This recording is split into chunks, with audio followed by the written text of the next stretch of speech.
오늘 하나님 말씀은 사무엘상 13장 우리 8절에서 15절까지의 말씀을 교독하도록 하겠습니다. 구약성경 426쪽, 427쪽에 있습니다.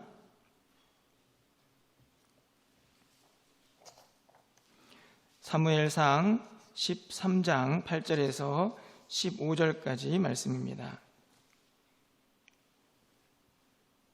한 절씩 교독하겠습니다. 사울은 사무엘이 정한 기한대로 이레 동안을 기다렸으나 사무엘이 길갈로 오지 아니하매 백성이 사울에게서 흩어지는지라.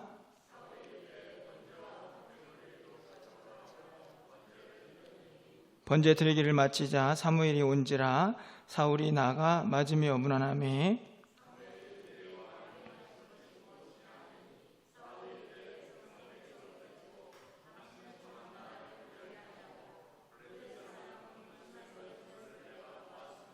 이에 내가 이르기를 블레셋 사람들이 나를 치러 길갈로 내려오겠거늘 내가 여호와께 은혜를 간구하지 못하였다 하고 부득이하여 번제를 드렸나이다 하니라.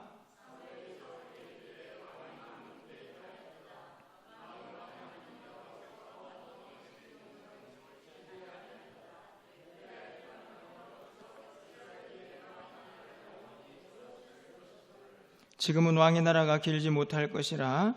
여호와께서 왕에게 명령하신 바를 왕이 지키지 아니하였으므로 여호와께서 그의 마음에 맞는 사람을 구하여 여호와께서 그를 그의 백성의 지도자로 삼으셨느니라 하고 사무엘이 일어나 길갈에서 떠나 베냐민 기브아로 올라가니라. 사울이 자기와 함께 한 백성의 수를 세어보니 600명 가량이라. 아멘.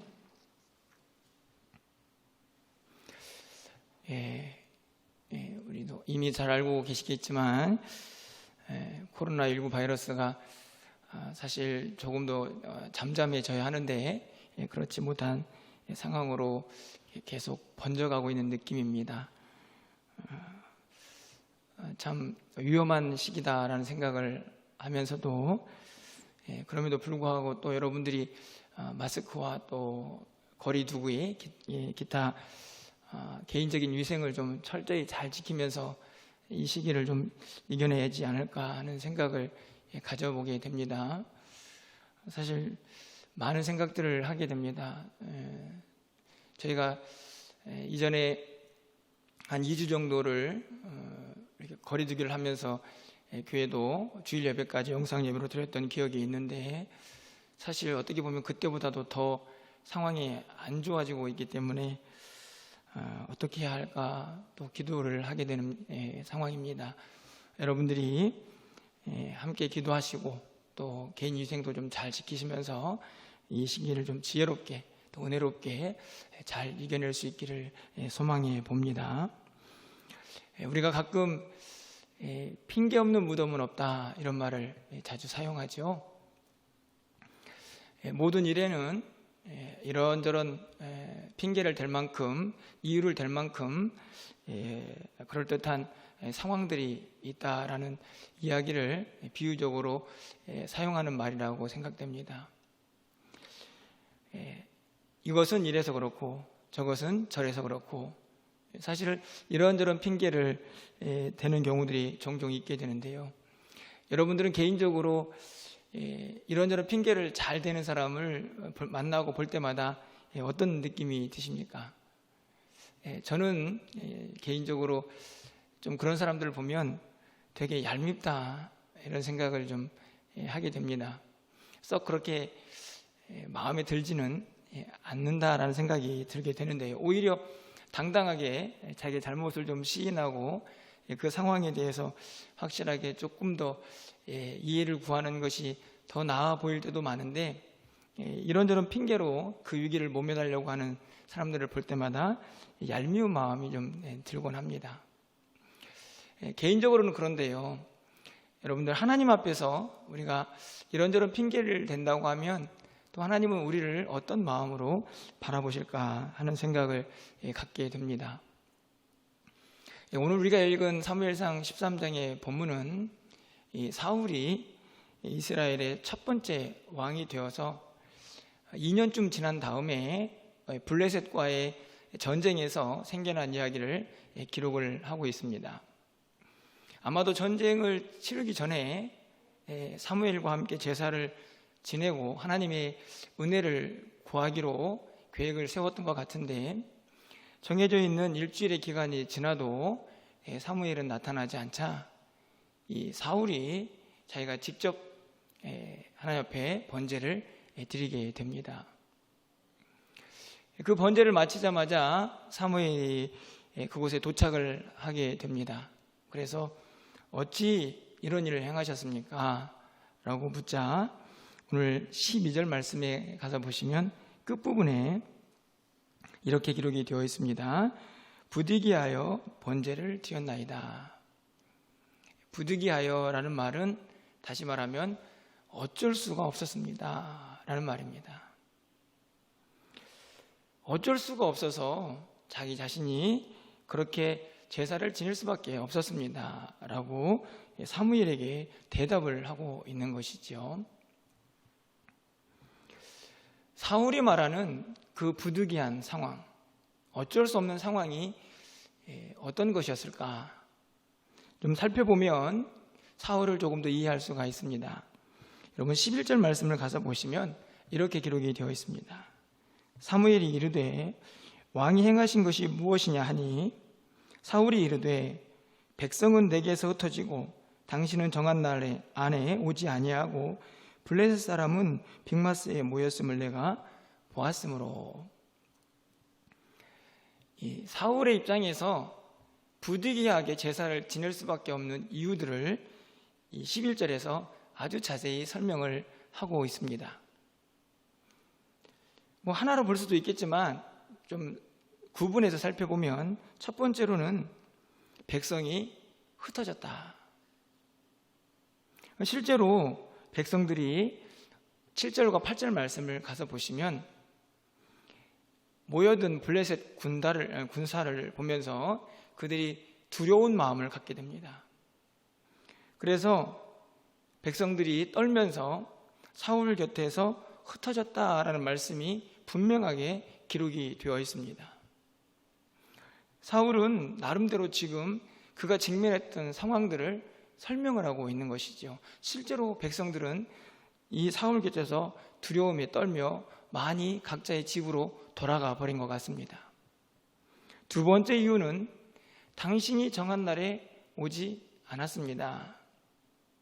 일주일 동안 그렇게 열심히 기다렸는데 당신이 오지 않았습니다 라고 이야기를 하면서 부득이한 상황, 그래서 자기가 어쩔 수 없이 제사를 지낼 수밖에 없었던 상황을 또 설명하는 것을 보게 됩니다.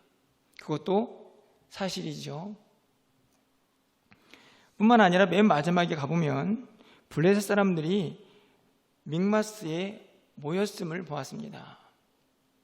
이 말은 블레셋이 많이 모였구나, 그것을 이야기하는 것이 아니고 실제로 그들이 얼마나 많이 모여서 그 강함이 얼마나 강했는지를 설명하고 그것을 보면서 얼마나 두려워했는가를 표현하는 말씀입니다. 여러분, 우리가 읽진 않았지만 5절 말씀을 가서 보시면 성경이 이렇게 기록을 합니다. 블레셋 사람들이 이스라엘과 싸우려고 모였는데 병거가 3만이요 마병이 6,000명이요 백성은 해변에 모래같이 많더라. 그들이 올라와 베나웬 동쪽 믹마스에 진침해. 여기 본문에 보시면 병거가 3만 그리고 마병이 6천. 실제적으로 이스라엘 백성들 얼마나 모였을까 구체적으로 드러나 있지는 않지만 이 본문과 관련되어 있는 숫자들을 보면 오늘 본문의 끝자락에는 사울과 함께하는 백성들이 600명이었다. 그리고 앞에 있는 1절과 2절의 말씀을 가서 보시면 3,000명. 아무리 생각해 봐도 이 3만 6천 명과는 비교가 되지를 않습니다. 22절 말씀을 좀 가서 보시면요, 이렇게 말씀이 기록되어 있습니다. 싸우는 날에 사울과 요나단과 함께한 백성의 손에는 칼이나 창이 없고 오직 사울과 그의 아들 요나단에게만 있었더라. 이게 무슨 말입니까? 지금 이스라엘 백성들이 블레셋과 싸우려고 모였는데 그 모여든 사람들도 완전 무장을 하지 못하고 그들에게는 칼과 창이 없었다. 그럼 뭘 가지고는 모였을까요? 제가 보기에는 그냥 자기들이 짓고 있는 농기구를 가지고 전쟁을 하러 오지 않았을까 생각합니다. 숫자도 비교가 안 되고 그들이 가지고 있는 무기도 상대가 되질 않습니다. 모여든 그 사람들을 보면서 백성들도 떨고 사울도 떨었던 것이죠. 정말로 이 모든 상황들은 사실이었습니다. 그런 상황 속에서 오늘 사울은 자신이 부득이했습니다. 어쩔 수가 없었습니다. 라고 이야기를 하는 것입니다.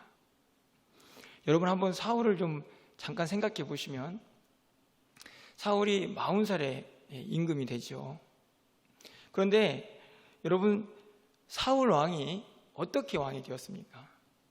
물론 개인적으로 하나님의 기름 부음을 받아서 왕이 됐지만 국가적인 이 전체적인 어떤 상황 속에서 생각해 보면 사울은 이스라엘의 첫 번째 왕입니다. 다시 말하면 긴 사사시대, 다시 말하면 왕이 없던 시대를 끝을 내고 백성들이 우겨가지고 첫 번째 왕이 된 인물이 사울입니다. 백성들의 마음에 어떤 기대가 있었을까요? 야, 우리도 드디어 왕이 생겼다. 야, 이 왕이면은 우리는 그 안에서 안전하고 번영을 누리며 잘 살 수 있을 거야. 아마 그런 기대를 갖지 않았겠습니까? 그런데 떡하니 2년이 채 안 돼서 전쟁이 발발을 하게 됩니다. 백성들은 잔뜩 기대를 하고 있었을 것이고 사울도 나름대로 뭔가를 좀 보여줘야 하는 그런 상황이 아니었을까 생각을 합니다. 이 사울의 왕으로서의 리더십, 그의 능력을 확실하게 보여줄 수 있는 상황이 벌어진 것이죠. 그런데 막상 블레셋과 직면을 하고 보니 상황이 녹록하지가 않습니다.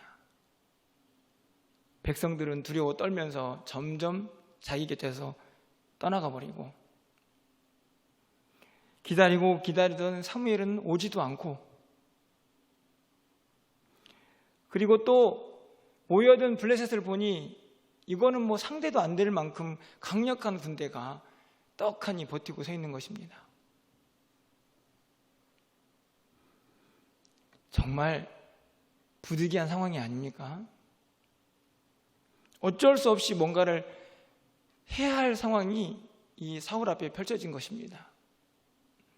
그런데 이 사울이 부득이해서 제가 제사를 지냈습니다 라고 하는 이 사울의 이 표현과 대답 앞에서 하나님도 같은 마음을 가졌을까 하는 것이죠. 여러분 사무엘이 와서 이 사울을 평가하며 하나님의 마음을 전합니다. 바로 13절에 기록이 되어 있죠. 사무엘이 사울에게 이르되 왕이 망령되이 행하였도다. 왕이 하나님 여호와께서 왕에게 내리신 명령을 지키지 아니하였도다. 그리하였더라면 여호와께서 이스라엘 위에 왕의 나라를 영원히 세우셨을 것이거늘. 사무엘이 와서 사울에게 하는 말은 그렇습니까? 정말 부득이한 상황이었네요 라는 인정이 아니고 왕이 망령되이 행했습니다. 그러면서 하나님의 명령을 지키지 않는 것에 대해서 책망을 하고 있습니다. 결국 14절 말씀에서도 그 말씀을 한 번 더 확인하죠. 왜 하나님의 명령을 지키지 않았습니까?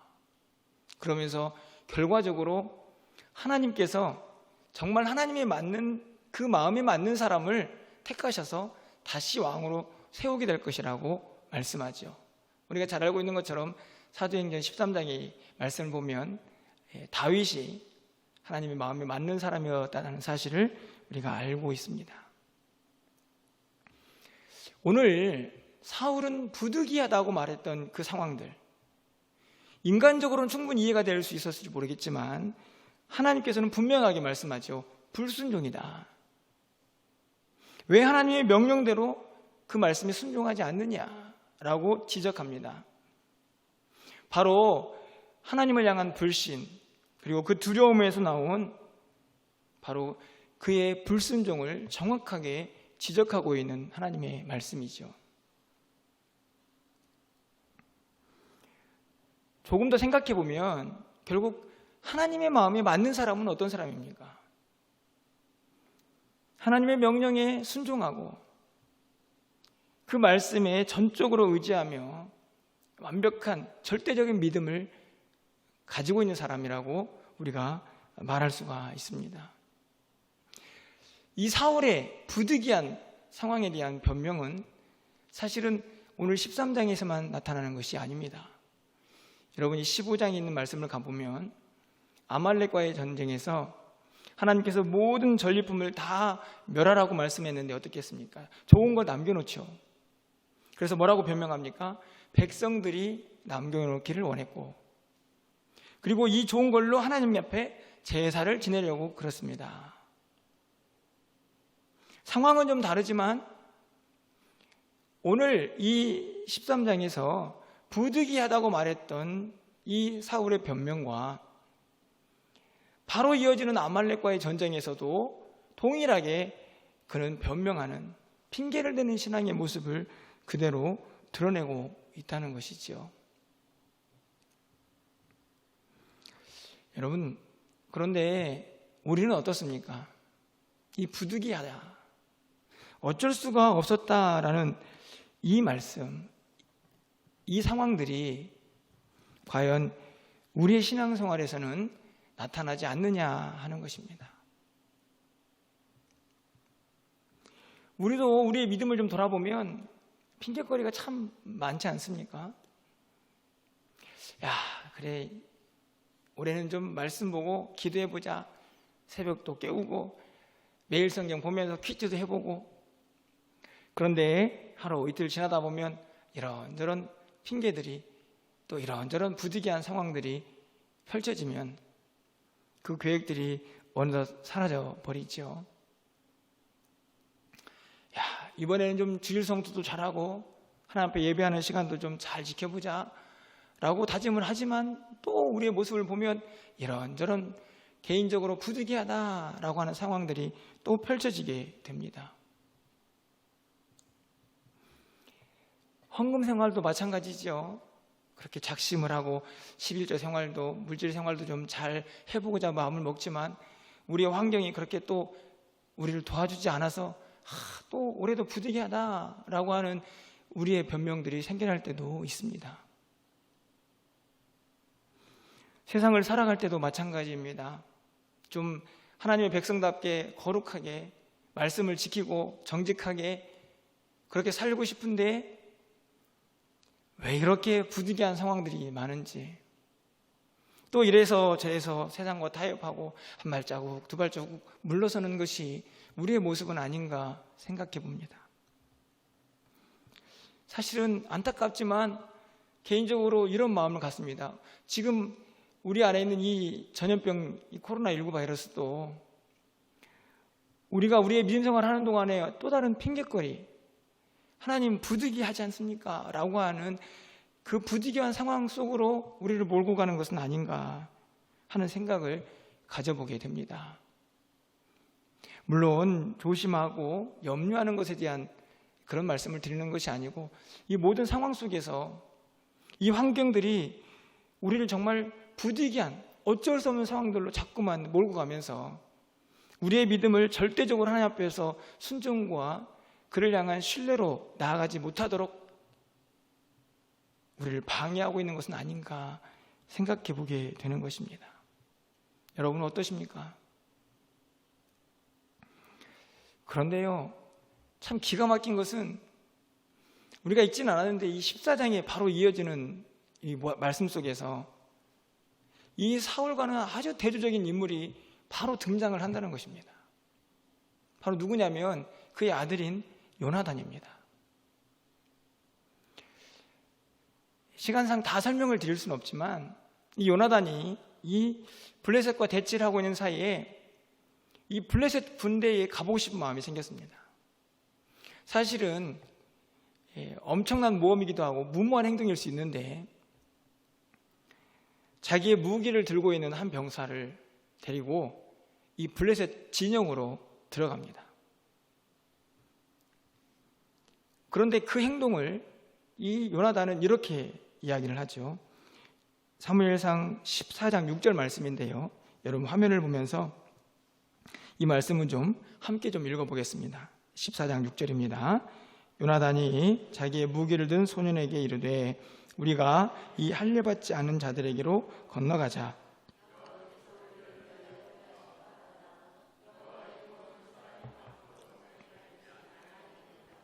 아멘.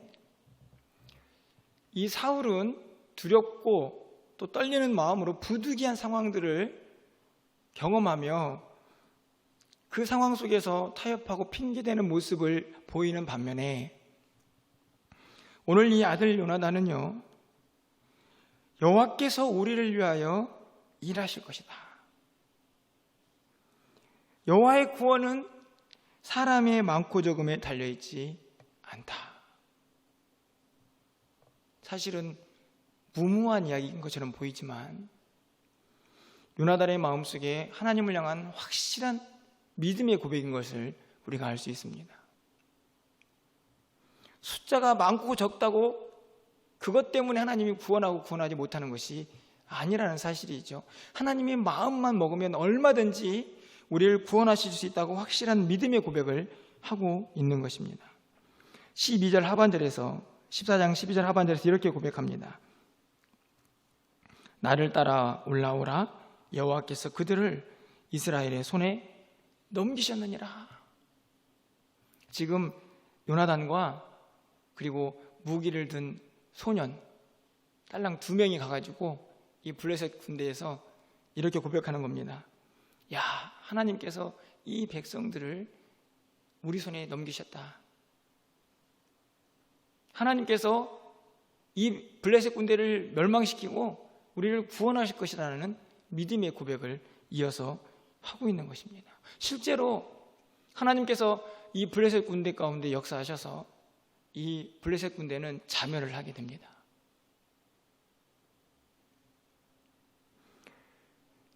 그런데요, 정말로 우리가 말씀 속에서 기억해야 할 것이 이 상황 속에서 나중에 이제 사울의 맹세와 또 요나단의 실수가 이렇게 반복이 됩니다. 여러분 집에 가서 14장을 좀 읽어보시면 알 텐데, 그래서 요나단이 죽음을 당할 수 있는 위기에 처하게 됩니다. 그때 백성들이 이 요나단의 행동에 대해서 이렇게 평가를 하죠. 이 사무엘상 14장 45절 말씀인데요, 여러분 화면을 보시면서 저를 따라서 좀 함께 읽어주시길 바랍니다. 읽겠습니다. 백성이 사울에게 말하되 이스라엘의 이 큰 구원을 이룬 요나단이 죽겠나이까? 결코 그렇지 아니하나이다. 여호와의 살아계심을 두고 맹세하옵나니 그의 머리털 하나도 땅에 떨어지지 아니할 것은 그가 오늘 하나님과 동역하였음이니이다 하여 백성이 요나단을 구원하여 죽지 않게 하니라. 이 전후 문맥을 다 설명할 시간은 없는데요, 오늘 이 요나단의 이 신앙 고백과 그의 사역을 이 백성들이 어떻게 평가를 하고 있느냐가 중요합니다. 오늘 이 45절에서 제 마음속에 가장 크게 와닿는 구절 하나가 끝부분에 있는 그가 오늘 하나님과 동역하였음이니이다. 무슨 이야기입니까? 요나단이 하나님과 함께 일을 했다는 말이죠. 무엇을 위해서요? 이스라엘 백성들이 블레셋에서 구원받는 그 일에 요나단이 함께 일을 한 것입니다. 제가 이 말씀을 보면서 이 구절 하에 굉장한 도전을 받는 것은, 여러분 사울을 이 사무엘이 뭐라고 평가합니까? 하나님의 마음에 맞는 사람을 구하겠다고 말씀하는 것은 하나님의 마음이 맞지 않았다는 것이죠. 그런데 이 요나단은 하나님과 동역을 합니다. 물론 백성들의 평가이지만 그 요나단의 믿음을 정확하게 이해하는 것이죠. 야, 하나님의 구원은 숫자의 많고 적음에 있는 것이 아니다. 하나님이 이 블레셋을 우리 손에 맡기셨다.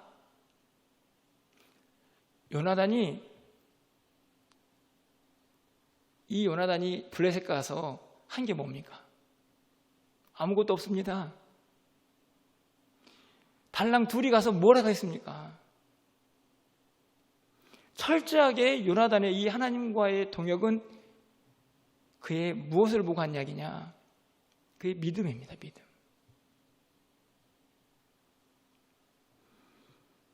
도저히 인간적인 힘으로는 극복할 수 없는 상황 속에서도 하나님이 하시면 이 일이 능히 이루어질 것이라는 그 믿음, 그 믿음이 백성들에게서 이 요나단이 하나님과 함께 동역한 인물로 보여졌던 것이죠. 너무나 대두적이지 않습니까? 어떤 사람은 부득이하다라고 말하면서 타협하고 핑계를 대는 상황 속에서 하나님의 마음에 맞지 않다라고 그렇게 평가를 받는가 하면, 그렇게 절망적인 상황 속에서도 믿음을 지키고 하나님께서 우리를 구원하실 것이다라는 담대한 믿음의 고백을 하며 나아가는 이 요나단은 하나님과 동역하는 사람이 되었습니다. 이 둘의 차이는 무엇일까요? 능력의 차이가 아니고 믿음의 차이죠. 도저히 불가능한 상황 속에서도 이 부득이하다는 말을 하지 않고 하나님 주신 믿음을 가지고 그 상황을 볼 수 있는 그 사람과 하나님은 일을 하시는 것입니다. 여러분, 히브리서 11장 6절 말씀이 이 말씀을 보면서 떠오르지 않습니까? 마지막으로 이 구절을 함께 읽고 기도하려고 합니다. 히브리서 11장 6절 말씀인데요, 우리 화면을 통해서 함께 좀 읽어보겠습니다. 믿음이 없이는 하나님을 기쁘시게 하지 못하나니 하나님께 나아가는 자는 반드시 그가 계신 것과 또한 그가 자기를 찾는 자들에게 상 주시는 이심을 믿어야 할지니라. 할렐루야. 믿음이 없이는 하나님을 기쁘시게 할 수 없다는 말은 오늘 이 사울과 요나단을 통해서 다시 바꿔보면 믿음이 있어야 하나님과 함께 일할 수 있다. 하나님께 나아가는 자는 반드시 그가 계신 것을 믿어야 합니다. 하나님께 나아가는 자가 어떤 자입니까? 하나님께 나와서 예배 드릴 때만요? 아니죠. 하나님을 평상시에도 모시고 살아가는 사람들은 반드시 하나님은 살아계시다. 하나님은 내 삶에 역사하신다. 하나님의 구원은 우리의 능력에 있는 것이 아니다. 하나님의 구원은 숫자의 많고 적음에 있는 것이 아니다. 하나님이 원하신다면, 하나님이 기뻐하시는 일이라면 그 일은 반드시 이루어질 것이다. 하나님은 살아계시다라는 믿음, 그 믿음이 하나님과 함께 일할 수 있는 힘이라는 사실입니다. 여러분, 오늘 말씀을 통해서 혹시 우리 안에도, 우리의 믿음 생활 가운데에서도 이 세상의 환경들을 보면서 하나님, 이거는 어쩔 수가 없네요. 하나님, 이것은 부득이한 상황입니다. 라는 생각이 드는 그런 상황들이 있다고 하면 한 번 더 질문해 보시기를 바랍니다. 정말로 부득이한 상황인지, 아니면 나의 믿음 없음을 드러내고 있는 상황인지 묻고 또 물어서 이 부득이한 상황이 반복되어서는 안 된다는 말씀입니다. 블레셋과의 전쟁에서도 아말렉과의 전쟁에서도 여전히 부득이한 상황에 밀려서 이런저런 핑계를 대고 있는 사울처럼 살아서는 안 된다는 말씀이죠. 우리에게는 절대적인 믿음이 필요합니다. 하나님은 살아계시고 그 믿음 안에서 하나님이 역사하신다는 사실을 여러분이 꼭 기억하셔서 이 믿음을 가지고 하나님과 함께 우리에게 맡겨진 사명을 감당하는 저와 여러분 되시기를 주님의 이름으로 축원합니다.